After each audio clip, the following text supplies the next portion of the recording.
Welcome to Jeff's English class.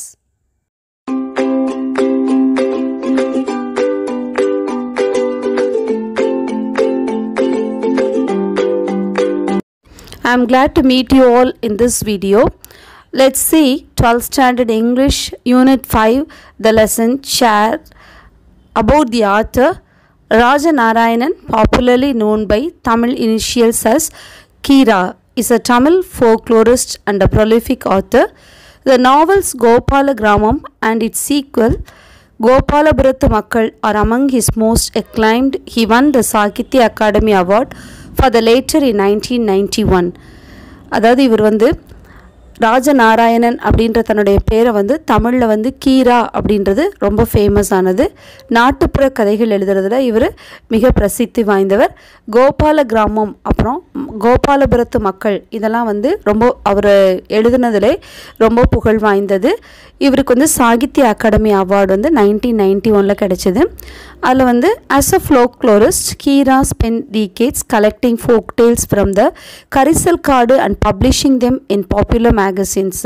அதாவது கரிசல் காட்டு கதைகள்னு சொல்லுவாங்க. கரிசல் காடு அப்படின்றது ஒரு வறண்ட நிலம். அந்த இடத்துல உள்ள மக்களை பற்றியும் அவங்களுடைய பழக்க வழக்கங்களை பற்றியும் அவர் நிறைய எழுதியிருக்கிறாரு.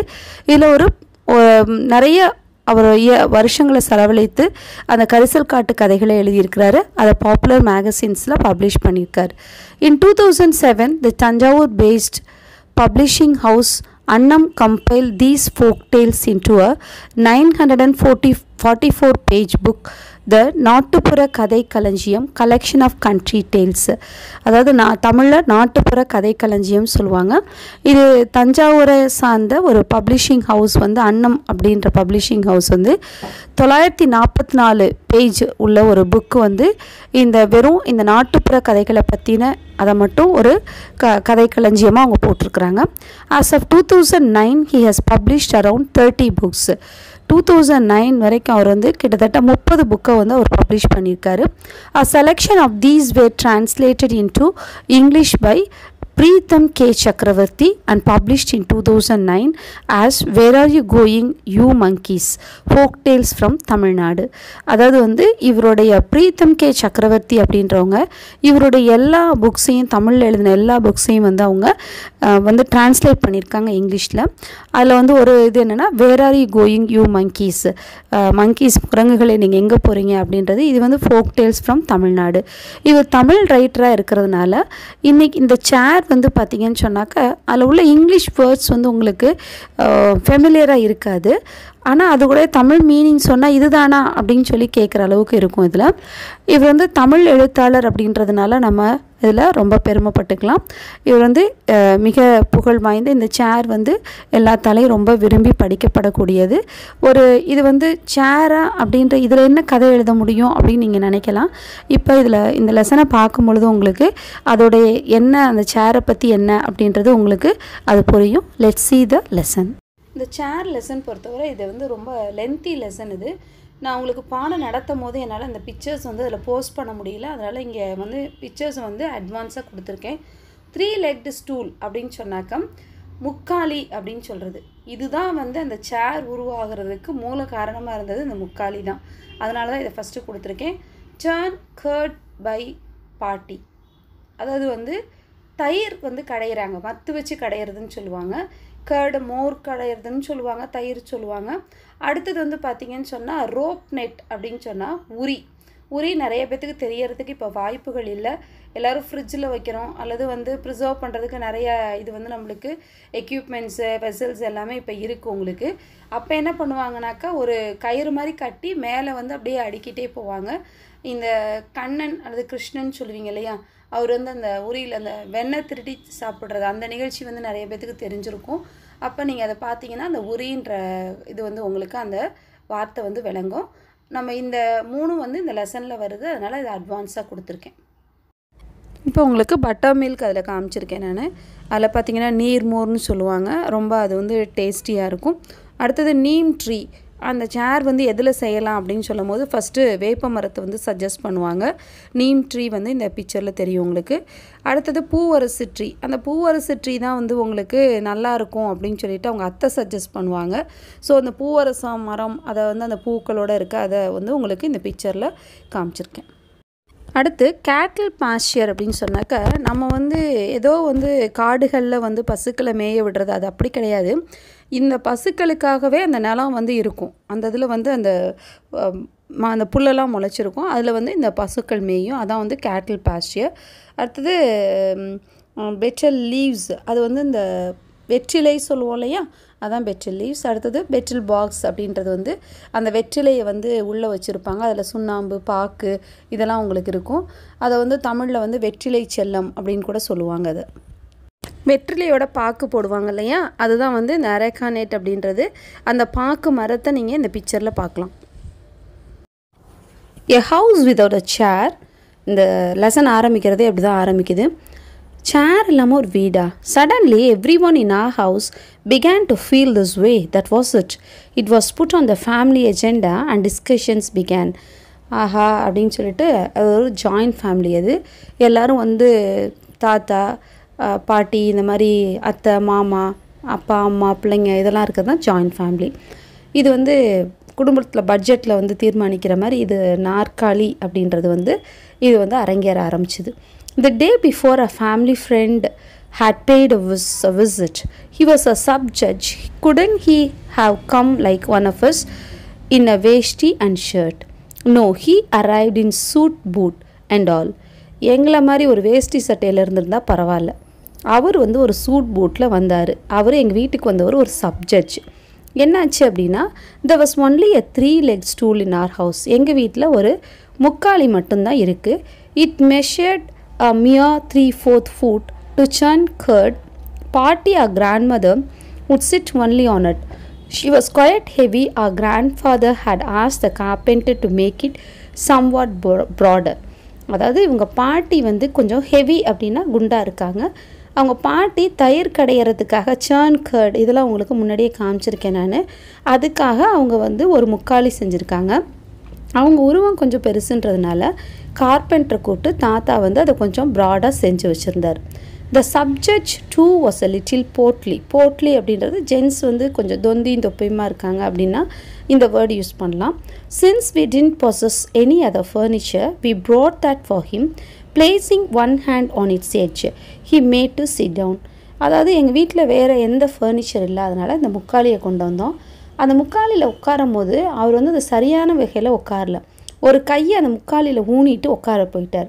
If you then place the weight exactly above the legs it would topple over. அதாவது நம்ம தமிழில் சொல்லுவோம் கவுத்து விட்டுரும் அப்படின்னு சொல்லுவோம். அதை வந்து அந்த முக்காலியில் தன்னுடைய வெயிட்டை வந்து சரியாக வைக்கணும். இவர் அப்படி வைக்காமல் உட்காந்துட்டார்.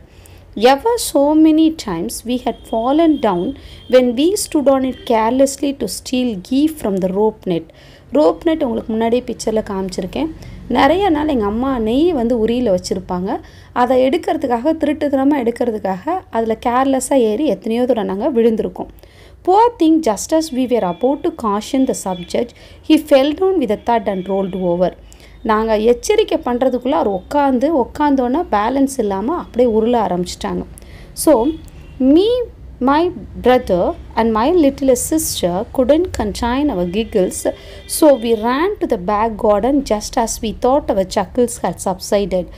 அதாவது வந்து என்னன்னாக்கா இந்த கண்ட்ரோல் பண்ண முடியாமல் சிரிப்பை கண்ட்ரோல் பண்ண முடியாமல் குழந்தைங்க தானே வேகமாக ஓடிடுச்சுங்க. அங்கே சிரிச்சிட்டு இருக்கும்போது என்னாச்சு அப்படின்னாக்கா சக்கிள்ஸ் அப்படின்னாலும் கிகிள்ஸ்னாலும் லாஃப்டர்னாலும் எல்லாமே சிரிப்பு தான். அந்த சக்கிள்ஸ் சப்சைட் ஆகுது அப்படின்னு நினைக்கும் போது our sister would mimic the subjudge, leaning her hand and rolling on the floor. Our laughter only lengthened. கொஞ்சம் சிரிப்பெல்லாம் ஓயுது அப்படின்னு நினைக்கும் போது என்னோடய தங்கச்சி மறுபடியும் அதை மாதிரி அவங்க உளுந்த மாதிரி மிமிக்ரி பண்ணி காமிச்சு மறுபடியும் நாங்கள் சிரிக்க ஆரம்பிச்சிட்டோம். There was another reason for our giggles, the memory of our parents suppressing their giggles in front of the guest who had tumbled over. நாங்கள் இன்னொன்று என்னாச்சு அப்படின்னாக்கா எங்கள் அப்பா அம்மாவுக்கு வந்து அவங்களுடைய சிரிப்பை கண்ட்ரோல் பண்ண முடியல. கெஸ்ட்டுக்கு முன்னாடி சிரிக்கிறது நல்லதில்லை. ஸோ அவங்க கண்ட்ரோல் பண்ண அந்த விதத்தை நினச்சும் சிரிக்க ஆரம்பித்தோம். ஸோ வென் வி ஃபினிஷ் லாஃபிங் on everyone's behalf and pussyfooted into the house, the stout guest was not to be seen, and neither was the stool. Did he take it away with him? Asked my sister to me. எல்லாத்தையும் வந்து புசி footed அப்படின்னா அப்படியே பூனை பாதை மாதிரி மெதுவாக சிரிச்செல்லாம் முடித்து உள்ளே போனால் அப்படியே மெதுவாக அடி எடுத்து வச்சு பார்த்தா அந்த கெஸ்ட்டு குண்டான அந்த கெஸ்ட்டும் இல்லை, ஸ்டூலையும் காணோம். ஐயோ அவர் எடுத்துகிட்டு போயிட்டாரா அப்படின்னு என் சிஸ்டர் கேட்குறா. After this incident, it was decided that a chair would be made for our home. The one practical difficulty in getting a maid was that there wasn't a single chair in our village to show as a model. Besides, there wasn't a single carpenter either who knew how to make one. என்ன பிரச்சனைன்னு சொன்னால், ஒரு சேர் செய்யணும்னா அதுக்கு ஒரு model காட்டணும். அந்த மாடலுக்காக கூட எங்கள் வில்லேஜில் யாருக்கிட்டையும் சேர் கிடையாது. இன்னொன்று அங்கே கார்பெண்டரே கிடையாது. அப்புறம் எப்படி அதை மேக் பண்ணுறதுன்னு எங்களுக்கு தெரியல. No problem, we can buy one from the town, suggested my brother Pethanna. Our father rejected it, saying it wouldn't be sturdy. இல்லை அதெல்லாம் ஸ்ட்ராங்காக இருக்காது. எங்கள் அண்ணன் சொல்கிறான், இதுக்கு என்ன டவுனில் போய் சேரை வாங்கிட்டு வரலாம், இல்லை அது ஸ்ட்ராங்காக இருக்காது அப்படின்னு சொல்கிறார். அத்தை our aunt said that there was a skilled carpenter in the neighboring village, that there wasn't a chair he hadn't made, and that the governor himself had praised him. When my mother heard my aunt's second sentence, she turned her face as if to say, yes, she has seen everything. அதாவது எங்கள் அத்தை சொல்கிறாங்க, பக்கத்து ஊரில் ஒரு carpenter இருக்கார், சேர் செய்கிறவர், கவர்னரே அவரை புகழ்ந்துருக்காருன்னு சொல்கிறாங்க. இதை சொல்லும் போதே அவங்க அம்மா என்ன பண்ணுறாங்க, சட்டுன்னு இப்படி மூஞ்சி திருப்புறாங்க. அந்த திருப்புதல் இருக்கு இல்லையா, அதை பார்த்தா எப்படி இருக்குது, அவங்க என்ன சொல்ல வராங்கன்னா, ஆமாம் இவளுக்கு ரொம்ப தெரியும் அப்படின்ற மாதிரி, எல்லாத்தையும் பார்த்துருக்கா அப்படின்ற மாதிரி அவங்களோட இன்டென்ஷன் இருக்குது. My father called a worker, dispatched him to the carpenter's village and came and sat with us.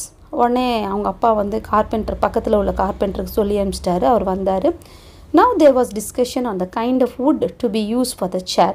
அப்போ என்ன ஆகுது அப்படின்னு சொன்னாக்க, அப்போ என்ன மாதிரியான வுட்டு வந்து அந்த சேர் செய்கிறதுக்கு யூஸ் பண்ணணும் அப்படின்னு சொல்லிட்டு யோசிக்கிறாங்க. Teak is the best, that's what will be light to lift and carry around அப்படின்னு சொல்கிறாங்க. அப்போ தேக்கு மரம் தான் வந்து ரொம்ப உறுதியானது, அதை நம்ம வந்து யூஸ் பண்ணலாம் அப்படின்னு சொல்லிட்டு டிஸ்கஷன் ஆரம்பிக்குது. பாட்டி இப்படி தேக்கு மரத்தை பற்றி சொல்லிக்கிட்டு அவங்க கிராண்ட் மதர் வந்து அவங்களுடைய ஸ்ட்ரெச்டு லெக்ஸ் அப்படின்னு சொன்னால் காலை நீட்டி போட்டு அந்த காலை நீவி விட்டுக்கிட்டே அவங்க என்ன பண்ணுறாங்க, she was for ever stroking them, அதை நீவி விடுறதுன்னு சொல்கிறது அப்படியே இது பண்ணுறாங்க. மேபி அவங்களுக்கு அந்த கால் வந்து ரொம்ப பிடித்தமானது, அவங்களுக்கு கால் அவங்களுக்கு ரொம்ப பிடித்தமானதோ அப்படின்னு நினைக்கிறாங்க. At that moment our maternal uncle மாமனார் walked in. Pethanna ran and brought the stool. For a while the whole house splattered into giggles before things settled down. அவ்வளோதான், மொத்த குடும்பமும் வந்து மாமனார் வந்தோன்னே அவன் ஸ்டூலை எடுக்க ஓடனோன்னே எல்லாம் சிரிக்க ஆரம்பிச்சிட்டாங்க.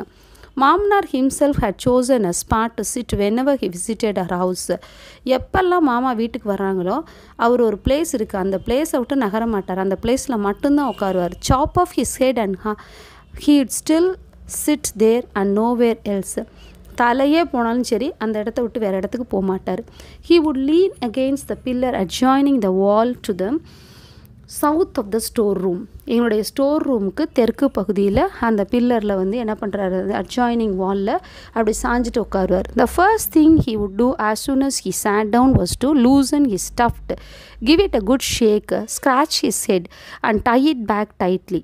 வந்தோன்னே குடுமி வச்சுருப்பார், அந்த குடுமி அவுத்து விடுவார், நல்லா அந்த முடியை உதறுவார், அப்படி தலையை சொறிவார், அதை நல்லா என்ன செய்வார், அந்த குடுமியை பின்னாடி இறுக்கமாக கட்டிடுவார். He observed this ritual unfailingly. தவறாமல் இந்த சடங்கு மாதிரி அதை வந்து ஃபாலோ பண்ணிக்கிட்டே இருக்கார். Then he would inspect the floor around him. உடனே என்ன பண்ணுவார், சுற்றி பார்ப்பார், தான் உட்காந்துருந்த இடத்துல அந்த முடியை அவுத்து உதறின இடத்துல பார்ப்பார். உடனே வந்து didn't see any money falling from your head, Anna would say with an impudent smile. அப்போ உடனே அண்ணா சொல்லுவான், என்ன மாமா தலையிலேருந்து ஏதாவது பணங்கின விழுந்துருச்சா அப்படின்னு கிண்டல் பண்ணுவான். He would always be pierced with such paper arrows whenever he visited us. எப்பையும் அந்த காகித அம்புகள் மாதிரி கேள்வி கணைகளும் கிண்டலும் அவரை தொலைச்செடுக்கும். He would sit mum with a smile like a stone pillar, as if to say, "You're my relatives. If you don't tease me, who will?" Whenever ridicule overstepped the limits, Amma would pretend to chide us. The last word always ended in "you as donkeys." அப்போ என்ன ஆகும் அப்படின்னு சொன்னால், என்ன பண்ணாலும் அவர் சிரிச்சிட்டு ஒரு கல்லு பிள்ளையார் மாதிரி உட்காந்துருப்பார். நீங்கள்லாம் என்னுடைய சொந்தக்காரவங்க, சம்மந்தக்காரவங்க, நீங்கள் என்னை கிண்டல் பண்ணாட்டி யார் பண்ணுவா அப்படின்ற மாதிரி அவருடைய ஸ்மைல் இருக்கும். அம்மா ரொம்ப இந்த கிண்டலும் கேலியும் ரொம்ப எல்லை மீறி போகும்போது அம்மா வந்து திட்டுற மாதிரி வந்து ப்ரிட்டன் பண்ணுவாங்க, நடிப்பாங்க. சொல்லுவாங்க, கடைசியில் அவங்க திட்டு எப்படி முடியும்னாக்கா கழுதைங்களா அப்படின்னு சொல்லி முடிச்சுடுவாங்க. As soon as Mamanar sat down, Amma went towards the kitchen like a lamb. Appa followed her in a while. Amma appeared in the passage, a silver tumbler of buttermilk, seasoned with asafoetida in her hand, followed by Appa, who, unseen by her, aped her movements for her benefit as if to say, her brother has come, it seems. Look at her taking buttermilk for him with so much care. அம்மா வந்து கிச்சனுக்குள்ளே போவாங்க மாமாவை கவனிக்கிறதுக்காக. உடனே என்ன பண்ணுவாங்க, உடனே அப்பா பின்னாடியே ஒரு ஆட்டுக்குட்டி மாதிரி போவார். அம்மா உடனே அங்கே ஒரு சில்வர் டம்ளர், வெள்ளி டம்ளரில் அந்த பட்டர் மில்க் மோரை எடுத்துகிட்டு அதை வந்து அசஃபோட்டிடாஸ் அந்த பெருங்காயம் போட்டு கொண்டு வருவாங்க. அப்பா பின்னாடியே அவங்கள மிமிக்ரி பண்ணிகிட்டே வருவார், எப்படி அவங்க நடந்து வராங்க அப்படின்றத. அவருடைய பார்வைகள் அவர் என்ன சொல்ல விரும்புகிறான்ற மாதிரி இருக்கும்னாக்கா, ஐயோ அண்ணன் வந்துட்டாங்களாம், என்ன கவனிப்பு பார், அங்கே மோர் அது இதுவும் பறக்குது பார், எவ்வளோ கேர் பார் அப்படின்னு சொல்கிற மாதிரி இருக்கும். The aroma of the buttermilk and the asafoetida made us want to drink it right way. அந்த அப்படியே அந்த வாசம், பெருங்காயம் வாசம் வீசக்கூடிய அந்த மோரை அதை வந்து பார்க்கும் போதே குடிக்கணும் போல் இருக்கும். We believe that Mamanar visited us mainly to drink buttermilk. The buttermilk from our cow was that divine. Besides, we thought that our uncle was the stingiest person in the village. We firmly believed he never gave away anything to anyone. நாங்கள் என்ன நினப்போன்னா, இந்த மோரை குடிக்கிறதுக்குனே இவர் வராரோ அப்படின்னு நினப்போம். எங்கள் வீட்டிலேருந்து இருக்க அந்த மாடுடைய அந்த பாலானது, அந்த பாலில் அந்த பட்டர் மில்க் வந்து ரொம்ப டேஸ்ட்டாக இருக்குது அப்படின்னு சொல்லிட்டு இவங்க நினைப்பாங்க. அப்புறம் என்ன நினைப்பாங்க, ஸ்டிஞ்சினாவே கஞ்சம், ஸ்டிஞ்சியஸ்னால் கஞ்சம், இருக்கிறதுலே இந்த வில்லேஜில் இவர் தான் கஞ்ச பிஸ்னாரி அப்படின்னு நினைக்கிறாங்க. அவர் வந்து ஒருத்தருக்கும் ஒன்றும் கொடுக்க மாட்டார்னு இவங்க ரொம்ப நம்புகிறாங்க இந்த சின்ன பசங்க. He himself had gone to Kannavaram to buy this famed black-tongued milk cow for his sister. அந்த மில்க்குன்றது வந்து ஸ்பெல்லிங் மிஸ்டேக் கிடையாது, MILCH தான். பால் கறக இந்த கறவை மாடை வந்து அவர் கண்ணாவரத்துக்கு தானே போய் தான் சிஸ்டருக்காக, தன்னுடைய சகோதரிக்காக வாங்கிட்டு வந்தார். My younger brother and sister doted on its calf. என்னுடைய இளைய சகோதரனும் சகோதரியும் அந்த கன்றின் மேலே ரொம்ப பாசமாக இருக்காங்க. whenever he went around over, and just before he left, he always went around the cow, gave it a pat. He was afraid his own evil eye would fall on it, and uttered words of praise even if it was thrifty with them.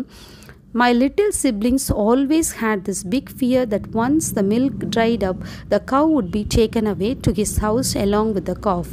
அதாவது எப்போ அவர் வீட்டுக்கு வந்தாரோ, அவர் கிளம்பும் போது என்ன பண்ணுவார், அந்த மாட்டை சுற்றி பார்த்து அதை தட்டி கொடுத்து பண்ணுவார். அதே சமயம் அவர் மனசுக்குள்ளே வந்து பயமாக இருக்கும், தான் கண்ணே பட்டுடுமோ அப்படின்னு சொல்லி நினைப்பார். அந்த கவ்வை ப்ரைஸ் பண்ணுவார். என்னுடைய சகோதரனும் சகோதரி என்ன நினைப்பாங்கன்னா, இந்த மில்க் வந்து இது தீர்ந்து போனோன்னா, இந்த கவ் வந்து மில்க் கொடுக்குற நிறுத்தினோன்னே இந்த கவ்வையும் காஃபியும் மாமா எடுத்துகிட்டு போயிடுவாங்களோ வீட்டுக்கு அப்படின்னு நினைப்பாங்க. The anticipation of this imagined separation only increased their fondness for the calf and their bitterness towards Mamanar. இந்த கவ் மேலே காஃப் மேலே வச்சுருந்த இந்த அவங்களுடைய ஆசையானது, அது மேலே உள்ள அந்த அன்பு அதிகரிக்க இவங்க மாமனார் மேலே வெறுப்பு ஜாஸ்தியாகுது. Whenever he relished the buttermilk, these small children punched and pinched with a very stares. அப்படியே அவர் பட்டர் மில்க் எப்போல்லாம் குடிக்கிறாரோ விட்டா அவரை வந்து குத்துற மாதிரி, கிள்ற மாதிரி, அப்படியே ஒரு ஸ்டாரிங் அப்படி ஒரு இதாக பார்த்துட்ருப்பாங்க. மாமனார் showed interest in the debate about the chair. இந்த சமயத்தில் அந்த சேரை பற்றி பேசுறதுல இவரும் கலந்துக்கிட்டார். He let it be known that he too would like one to be made for him. அதாவது தனக்கும் ஒரு சேர் வேணும் அப்படின்னு சொல்லிட்டு அவர் நினைக்கிறாரு. அப்போ we too were glad to have a partner in this enterprise. ஆகா, நம்மளுக்கு ஒரு பார்ட்னர் வந்துட்டாங்க பாருங்கன்னு இவங்களும் சந்தோஷப்படுறாங்க. மாமனார் said that the neem tree was the best. It would keep the body cool. உடனே சொல்கிறாரு, இந்த சேர் செய்கிறதுக்கு வந்து நீம்னா வேப்ப மரம் ரொம்ப நல்லது, உடம்பு அது கூலாக வச்சுக்குன்றாரு. When he expounded on the neem tree, Appa looked at him with round-eyed astonishment. Only the day before, Appa had been talking to a farm hand about cutting down an ancient diamond-hard neem tree. அவங்களுடைய அப்போ தான் வந்து ஒரு நாளைக்கு முன்னாடி தான் அந்த form handle வேலை செய்கிறவங்கள்ட்ட இந்த பழைய ஒரு வைரம் பாஞ்ச டைமண்ட் ஹேண்ட் அப்படின்னா வைரம் பாஞ்ச அந்த வேப்ப மரத்தை வந்து வெட்டணும், அந்த கேட்டில் பாஸ்டியரில் இருக்கிறத வெட்டணும்னு பேசிகிட்டு இருந்தாங்க. அதே சமயத்தில் மாமாவை என்ன சொல்கிறாரு, இது வந்து இந்த சேர் வந்து வேப்ப மரத்தில் பண்ணால் நல்லா இருக்கும்னு சொல்கிறாரு. ஸோ அப்பா வந்து ரொம்ப அவரை கண்ணை உருட்டி வெளியே உயர்த்தி ஆச்சரியமாக பார்க்குறாரு. இந்த நீம் ட்ரீ வந்து அவங்களுடைய கேட்டில் பாஸ்டியரில் இருந்தது. Laying it out to try, அதை வந்து காய வச்சு இதை வந்து நம்ம இதுக்காக யூஸ் பண்ணணும்னு நினச்சாங்க. Pethanna said making it out of poovarasu would be really good. It's a fine grained wood without knots and glossy and strong too. அப்போ பெத்தர்னா சொல்கிறான், நீங்கள் வந்து இந்த பூவரசு மரம், அதை நான் உங்களுக்கு காமிச்சிருப்பேன் அந்த முன்னாடி பிக்சரில், இந்த நீமோட பூவரசு நல்லாயிருக்கும். ஏன்னு கேட்டால் அதில் வந்து என்னென்னாக்கா அதில் வந்து நாட்ஸே முடிச்சுலாம் இருக்காது, நல்லா கிளாஸியாக ஸ்ட்ராங்காக இருக்கும், நல்லா பலபலன்னு இருக்கும், நல்லா உறுதியாக இருக்கும் அப்படின்னு சொல்கிறாரு. Our elder sister said all these are light colour wood. இதெல்லாம் வந்து நீங்கள் சொல்கிறது பூவரசு வேப்ப மரம் இதெல்லாம் வந்து கலர் வந்து லைட்டாக இருக்கும். Ugly to look at after a while we will begin to even detest them. கொஞ்ச நாள் ஆச்சுன்னு சொன்னால் அது பழசாக போயிடும், நம்மளுக்கே அது பிடிக்காமல் போயிடும், வெறுத்துருவோம். I am saying it will be best to make it the colour of ripe sugar cane or dark like sesame oil cake. அதாவது வந்து அந்த எள்ளு புண்ணாக்குன்னு சொல்லுவாங்க, அல்லது வந்து சுகர் கேன் கரும்போட அந்த இது வந்து எப்படி இந்த டார்க் கலராக இருக்கு இல்லையா, அந்த மாதிரி இதில் வேணும் அப்படின்னு சொல்லிட்டு கேட்குறாங்க. பட் இட்ஸ் யுவர் விஷ் அப்படின்னு சொல்லிட்டு அவங்க முடிச்சிடுறாங்க. என்னோட ஒப்பீனியன் இது, உங்கள் இஷ்டம் அப்படின்னு. The vision of a highly comfortable chair in black wood with a mirror-like gleam with perfectly shaped front legs and curved back legs yawning languorously to match the recline of the chair flashed before our eyes.